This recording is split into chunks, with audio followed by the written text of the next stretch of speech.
Bismillahirrahmanirrahim. Welcome to Theatre of Education. I am Sayyid Abdul Moid Shah. I hope कि आप सब खैरियत से होंगे। अच्छा रिस्पेक्टेड व्यूवर्स, आज हम ब्लूम टेक्सोनोमी का साइकोमोटर डोमेन डिस्कस करेंगे। और ये साइकोमोटर डोमेन जो है ये सिम्पसन ने पेश किया था और इसे सिम्पसन्स टेक्सोनोमी भी कहते हैं। और द कम्प्रिहेंसिव इसके जो है ना 7 लेवल है framework for motor skills development. जैसे कि ऑलरेडी मैं बता चुका हूँ कि साइकोमोटर डोमेन जो है इसका ताल्लुक हमारे फिजिकल मूवमेंट से होता है, चाहे वो मोटर स्किल हो या फाइन मोटर स्किल हो। ठीक है। जैसे कि गाड़ी चलाना, कोई मशीन चलाना, कोई दस्तकारी करना, और या फिर पेंटिंग करना, स्केचिंग करना, कीबोर्ड पर टाइपिंग करना, ये सारे के सारे साइकोमोटर डोमेन में आते हैं। फिर अगर हम स्पोर्ट को ले लें, क्रिकेट, फुटबॉल, इसमें महारत हासिल करना, स्पेशलिस्ट बनना किसी फिज़िकल स्किल में, तो ये सारी की सारी चीज़ें जो है ये साइकोमोटर डोमेन की कैटेगरी में आती हैं। चलिए इसको डिस्कस करते हैं, स्टडी करते हैं। अच्छा, you are referring to Simpson's taxonomy 1972। अच्छा, एग्ज़ाम के पॉइंट ऑफ व्यू से ये बहुत ही ज़्यादा अहम है। अच्छा, ये टेक्सोनोमी जो है ये 1972 में पेश की गई थी। ठीक है। इससे पहले जो टेक्सोनोमी थी अफेक्टिव डोमेन, जो क्रेटॉल ने पेश की थी, वो 1964 में, और उससे पहले जो है वो कॉग्निटिव डोमेन बेंजामिन ब्लूम ने पेश की थी 1956 में, जो कि बाद में रिवाइज हो गई 2001 में, और क्रेटॉल और एंडरसन ने इसको रिवाइज किया था।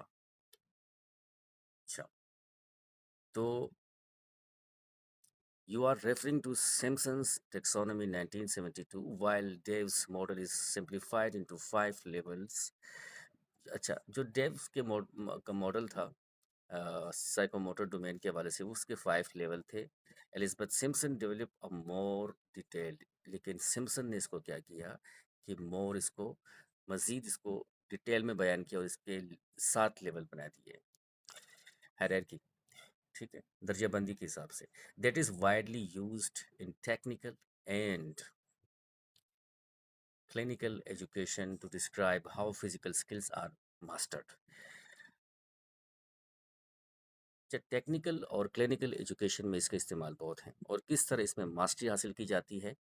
इस डोमेन में हम ये पढ़ेंगे कि हम फिज़िकल स्किल्स जो हासिल करते हैं उसकी दर्जाबंदी कैसी होती है। ठीक है। और ये जो 7 लेवल है, स्टेप बाय स्टेप हम कैसे आगे बढ़ते हैं। ये बहुत ही आसान है, कोई इसमें रॉकेट साइंस नहीं है, कोई मुश्किल नहीं है, अगर तवज्जो से आप सुने तो और देखें।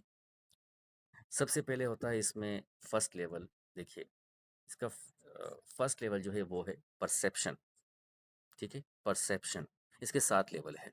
ठीक है। और जो अफेक्टिव डोमेन था उसके 5 थे, और फिर जो कॉग्निटिव डोमेन है उसके 6 लेवल है। इसका फर्स्ट नंबर पे जो लेवल है वो है परसेप्शन, सेकंड पे है सेट, थर्ड पे गाइडेड रिस्पॉन्स, फोर्थ पे मैकेनिज्म, 5 पे कॉम्प्लेक्स ओवर रिस्पॉन्स, और 6 पे एडाप्टेशन, 7 पे ओरिजिनेशन। इसका हाईएस्ट लेवल जो है वो ओरिजिनेशन है, और लोवेस्ट लेवल जो है इसका परसेप्शन है। अच्छा, अब डिस्क्रिप्शन में ज़रा देख लेते हैं कि perception using sensory cues to guide motor activity. अब ये है कि सेंसेस, इसके इशारे। ठीक है। अब जिस तरह, अब मिसाल के तौर पे मैं किसी के पास जाता हूँ कि मैंने गाड़ी चलाना सीखनी है, तो सबसे पहले तो वो देखेगा कि ये बंदा तो ठीक है ना, इसके कान तो सही है, आवाज़ सुन सकता है, देख सकता है, हाथ पाँव तो ठीक है ना। तो सबसे पहले वो चेक करेगा, परसेप्शन ये है असल में। ठीक है। यानी कि हम जो हमें जो हमारे जो सेंसेस है, वो सही तरह से बेहतर है कि नहीं? अगर हमें गाइड किया जाए तो हम उसको सुन सकते हैं कि नहीं? ठीक है? हम एक्टिविटी के काबिल है कि नहीं? वो परसेप्शन है, ये पहला स्टेप है, ठीक है? और सारे जितने भी फिज़िकल मूवमेंट्स, फिज़िकल हमारे जो चाहे वो स्पोर्ट हो, गेम हो, आर्ट हो, फिर पेंटिंग हो, स्केचिंग हो, ये जो भी मशीनरी हम यूज़ करते हैं मेडिकल में, टेक्निकल व्हाटएवर, तो सबसे पहले हमारे पास आता है परसेप्शन। सेकंड नंबर पे हमारे पास आता है सेट, ठीक है? सेट का मतलब ये होता है कि ये बंदा जो मेरे पास आया है या मैं किसी के पास गया हूँ, वो ये पहले तो खवासे खमसा और ये सेंसेस चेक करेगा। उसके बाद ये देखेगा कि ये राज़ी है कि नहीं है, या ये एवी आ गया, खामा-खा में आ गया। ये जो काम सीखने के लिए आया है कि मेंटली तौर पे, फिज़िकली तौर पे और इमोशनली ये राज़ी है कि नहीं, विलिंग है कि नहीं, ठीक है? रेडीनेस कहते हैं, राज़ी, रेडी होना, ठीक है? उसके बाद है गाइडेड रिस्पॉन्स, कि जो मुझे वो हिदायत देता है, क्या मैं उस हिदायत पर अमल करता हूँ कि नहीं करता? कि भई आपने स्टीयरिंग ऐसे पकड़नी है, गियर ऐसे लगाना है आपने, यहाँ पे ब्रेक ऐसे लगाना है। ये चीज़ें जब उसको वो मुझे गाइड करता है कि इस पे मैं अमल कर रहा हूँ कि नहीं कर रहा हूँ, ठीक है? The early stages of learning a complex skill, इसमें मैं गलतियाँ कर सकता हूँ, ट्रायल एंड एरर, ठीक है? गलती करूँगा, फिर ट्राई करूँगा, गलती करूँगा, फिर ट्राई करूँगा, ठीक है? इसे कहते हैं गाइडेड रिस्पॉन्स। उसके बाद आता है मैकेनिज़्म। मैकेनिज़्म का मतलब ये होता है कि आप उस चीज़ पे जो है ना कॉन्फिडेंस के साथ वो चीज़ आप कर रहे हैं आप। अब मैं सीख गया हूँ थोड़ा बहुत, यानी कि द इंटरमीडिएट स्टेज होता है ये। बेसिक प्रोफिशिएंसी एंड कॉन्फिडेंस, बुनियादी कॉन्फिडेंस और प्रोफिशिएंसी मुझ में आ गई है कि अभी मैं थोड़ी बहुत अब गाड़ी चला लेता हूँ, चीज़ों को मैं समझने लगा हूँ। अब कॉम्प्लेक्स ओवर्ट रिस्पॉन्स मैं कर रहा हूँ। 5 नंबर पे कॉम्प्लेक्स ओवर्ट रिस्पॉन्स आता है, यानी कि expert performance with high accuracy and minimal wasted energy. अब मैं ये करता हूँ कि मैं गाड़ी सीख चुका हूँ तकरीबन, और साथ में मैं हाई एक्यूरेसी के साथ मिनिमल अपनी जो है ना वो मतलब शुरू में जब हम अपनी एनर्जी ज़्यादा यूज़ करते हैं किसी चीज़ को सीखने के लिए, बाद में हम जब यूज़ टू हो जाते हैं तो फिर हमारी एनर्जी बहुत कम इसमें इस्तेमाल होती है। अच्छा, फिर 6 नंबर पे हमारे पास है एडाप्टेशन। अब एडाप्टेशन ये है कि modifying skills to fit special requirements और प्रॉब्लम। अब मैं ये समझने लगा हूँ कि तकरीबन गाड़ी तो मैं सीख चुका हूँ, ठीक है? और बाज़ औक़ात ऐसा भी होता है ना कि शुरू में हम घबराते हैं, फिर आहिस्ता-आहिस्ता यानी आगे बढ़ते हैं। पहले मैं परसेप्शन, ख़वासे हमसा मेरे सही थे, सेट, ठीक है, भई मैं राज़ी हूँ। उसके बाद गाइडेड रिस्पॉन्स, जो मुझे वो हिदायत मिलती है उस पे अमल करता हूँ। मैकेनिज़्म, गाड़ी चलाना थोड़ी बहुत सीख चुका हूँ कॉन्फिडेंस के साथ। कॉम्प्लेक्स ओवरट रिस्पॉन्स मतलब ये कि मैं गाड़ी भी चला रहा हूँ, साथ में कभी-कभार ऐसा भी होता है ना कि फ़ोन पे बात कर रहे होते हैं, इधर-उधर भी देख रहा हूँ, क्योंकि हम मेरे हाथ-पाँव अब यूज़्ड टू हो चुके हैं। एडॉप्टेशन का मतलब ये कि modifying skills to fit special requirements और प्रॉब्लम। अब कहीं गाड़ी ख़राब हो जाए, मैं मतलब कि टायर भी लगा लेता हूँ, ठीक है? कहीं थोड़ा बहुत काम जो उसमें है वो कर लेता हूँ मैं, और दूसरी की गाड़ी में बैठ के मैं न सिर्फ़ अपनी गाड़ी बल्कि दूसरों की गाड़ी भी चला लेता हूँ आसानी से, और वहाँ भी जो भी प्रॉब्लम आती है मैकेनिकल प्रॉब्लम, वो भी सही कर लेता हूँ, ठीक है? उसके बाद लास्ट जो हाईएस्ट लेवल है वो है ओरिजिनेशन, यानी कि creating a new movement pattern to fit a specific situation. अब ये करता हूँ कि मैं इतना भी इसमें माहिर हो चुका हूँ, वो मास्टरी हासिल कर चुका हूँ कि तकरीबन तकरीबन मैं यानी कि गाड़ी का हर पुर्जा भी ठीक कर लेता हूँ, ठीक है? और उसमें मैं किसी और को भी सिखा सकता हूँ अभी, और क्रिएशन भी कर सकता हूँ, किसी और को भी सिखा सकता हूँ। अगर क्रिएशन ना भी करूँ, तो कम से कम दूसरों को तो सिखा सकता हूँ। अब मैं मास्टर हो चुका हूँ, मुझ में मास्टरी आ गई है। तो ये टोटल थे साइकोमोटर डोमेन के लेवल, 7 लेवल। ज़रा आगे बढ़ते हैं एग्ज़ाम्पल की तरफ, और बड़ी बेहतरीन एग्ज़ाम्पल दी गई है। एग्ज़ाम्पल लीजिए, मेडिकल सर्जिकल में दी गई है। मिसाल के तौर पे कोई सर्जन बनना चाह रहा है, ठीक है? जब सर्जिकल वार्ड में वो सॉरी एज़ अ सर्जन वो अगर पहला स्टेप उसका होगा तो वो परसेप्शन होगा, ठीक है? तो किसी का ऑपरेशन करना हो तो सबसे पहले वो डायरेक्ट किसी का ऑपरेशन तो नहीं करता ना, तो सबसे पहले वो recognising the visual science of an infection before cleaning a wound, यानी कि सबसे पहले वो करेगा कि ज़ख्म को जो है ना वो अच्छे तरीके से देखेगा, कोई ज़ख्मी हो, उसको साफ़ करेगा, उसकी सफाई करेगा, ठीक है? उसके बाद ये करे मतलब उसकी पहचान करके परसेप्शन में आता है, ठीक है? सेकंड नंबर पे हमारे पास आता है सेट, ठीक है?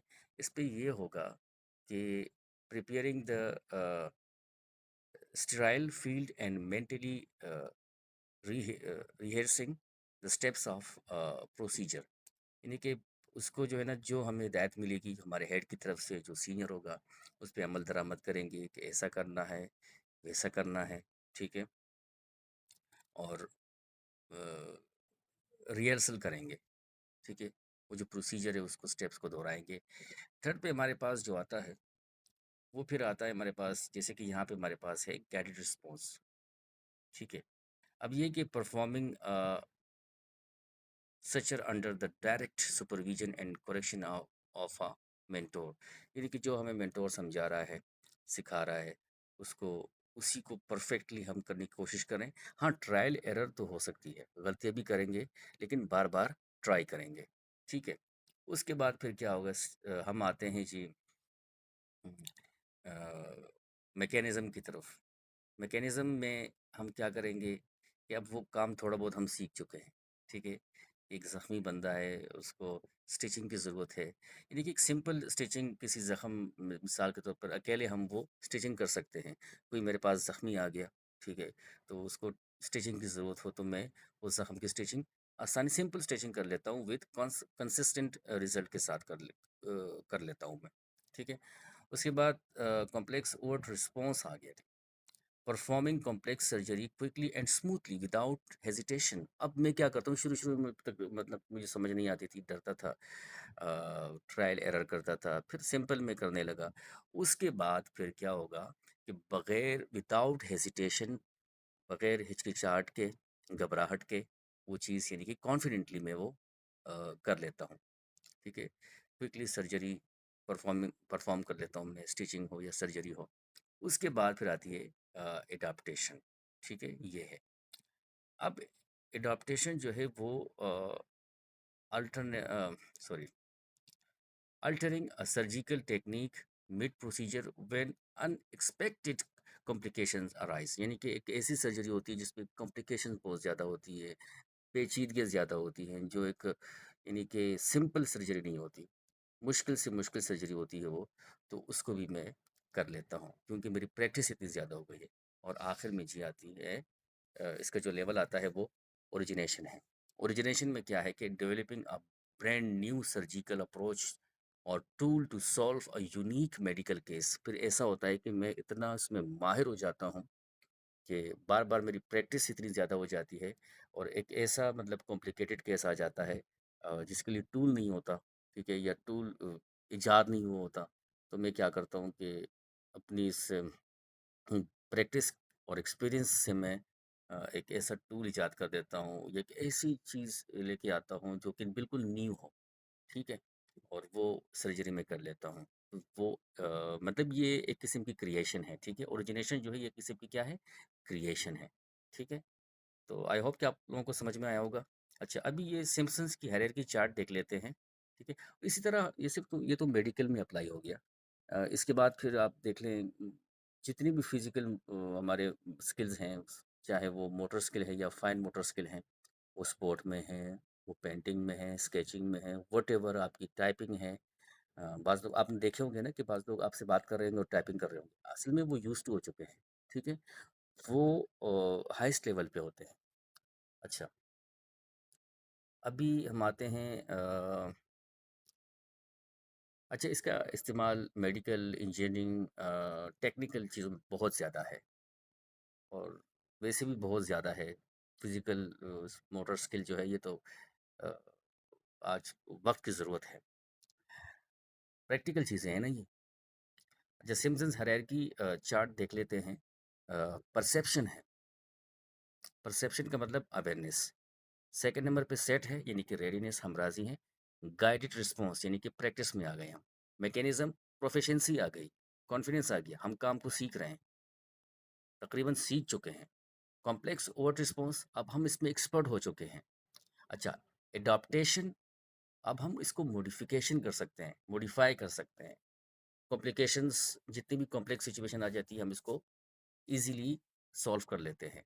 ओरिजिनेशन ये क्रिएशन है, ठीक है? ये हाईएस्ट लेवल है। अच्छा, hierarchy observation guided practice practice, autonomy और ऑटोमेटिसिटी और फिर क्रिएटिव मास्टर याद गई लास्ट पे। अच्छा, अ, ठीक, ओके। फिर इसके बाद हमारे पास है ये एक्शन वर्ब, इसमें कैसे यूज़ होते हैं education educational point of view से, क्लासरूम पॉइंट ऑफ व्यू से देखते हैं हम, या एग्जामिनेशन पॉइंट ऑफ व्यू से। हम बच्चों को अक्सर हमने मतलब टीचर इतना सारे तो टीचर तकरीबन टीचिंग फील्ड से वाबस्ता हैं, लेकिन हम जब क्वेश्चन बना रहे होते हैं तो हमें ये खुद पता नहीं होता कि ये किस लेवल का क्वेश्चन है। ये कॉग्निटिव लेवल का है, अफेक्टिव डोमेन का है, या साइकोमोटर डोमेन का है। और फिर कॉग्निटिव डोमेन में ये कौन सा लेवल है, रिमेम्बरिंग है, ठीक है, या फिर एनालाइजिंग है, क्रिएशन है, अप्लाइंग लेवल का है, अंडरस्टैंडिंग लेवल का है। इसी तरह फिर अफेक्टिव डोमेन में जब हम देखते हैं कि ये कौन से लेवल का है, ठीक है, रिसीविंग लेवल का है, रिस्पॉन्सिंग लेवल का है, ठीक है, करेक्टराइजिंग लेवल का है, ऑर्गेनाइजिंग लेवल का है, वैल्यूइंग लेवल का है। और फिर इसी तरह साइकोमोटर डोमेन की जब हम बात करते हैं, ये परसेप्शन लेवल का क्वेश्चन है, ठीक है, या फिर ये सेट लेवल का क्वेश्चन है, या फिर गाइडेड रिस्पॉन्स लेवल का क्वेश्चन है, या कॉम्प्लेक्स वर्ड रिस्पॉन्स लेवल का है, एडाप्टेशन का है, या ओरिजिनेशन का है। तो इसमें जो वर्ब इस्तेमाल होते हैं, अब ये जहन में रख दीजिएगा कि परसेप्शन के वाले से, कि एग्ज़ाम में ये क्वेश्चन जब हम बनाते हैं कि चूज़, डिस्क्राइब, आइडेंटिफाई, आइसोलेट, इस तरह के क्वेश्चन जब आते हैं तो ये ज़हन में बात रखनी चाहिए कि ये परसेप्शन टाइप के क्वेश्चन है, और ये अफेक्ट साइकोमोटर डोमेन के क्वेश्चन है। चूज़, डिस्क्राइब, आइडेंटिफाई, फिर सेट के क्वेश्चन कौन से आते हैं, ये जो हम बनाते हैं, begin, display, explain, move, proceed, ठीक है। अच्छा, गाइडेड रिस्पॉन्स के क्वेश्चन फिर कॉपी करो, फॉलो करो, रिएक्ट करो, और रिप्रोड्यूस करो। फिर मैकेनिज्म, एग्जाम्पल करो, कैलिब्रेट करो, कंस्ट्रक्ट करो, डिसमेंटल करो। फिर कॉम्प्लेक्स वर्ड्स रिस्पॉन्स के क्वेश्चन कौन से आते हैं, same as mechanism but aids accurately, quickly और एफिशिएंटली। ये भी मैकेनिज्म टाइप के वर्ब इसमें यूज़ होते हैं, लेकिन एक बात इसमें ये भी होती है कि इसमें हम ये कहते हैं कि एक्यूरेटली करें, आप क्विकली करें, और एफिशिएंसी के साथ करें, यानी एग्जाम्पल, कैलिब्रेट, कंस्ट्रक्ट तो करें, लेकिन साथ में ये भी है कि एक्यूरेटली करें, ठीक है, क्विकली करें, एफिशिएंटली करें। एडॉप्टेशन की जब हम बात करते हैं तो इसमें वर्ब वाले क्वेश्चन कौन से आते हैं, adopt, alter, change, rearrange, revise, इस तरह के आते हैं। फिर ओरिजिनेशन की जब हम बात करते हैं तो arrange, combine, compose, create, design, ये क्रिएशन लेवल की बात हो रही है, ठीक है। अच्छा, आई होप कि आप लोगों को समझ में आया होगा। और फिर भी कोई अ, इसमें कोई भी वर्ड या इसके लेवल समझ में नहीं आए तो आप कमेंट्स में मुझसे पूछ सकते हैं, ठीक है। Thank you so much for watching. इंशाल्लाह फिर एजुकेशन पेडागोजी का कोई नया और यूनिक टॉपिक लेके आएंगे इंशाल्लाह ताला, इस पे डिस्कस करेंगे, इसको डिस्क्राइब करेंगे। Thank you so much for watching. Allah हाफिज़।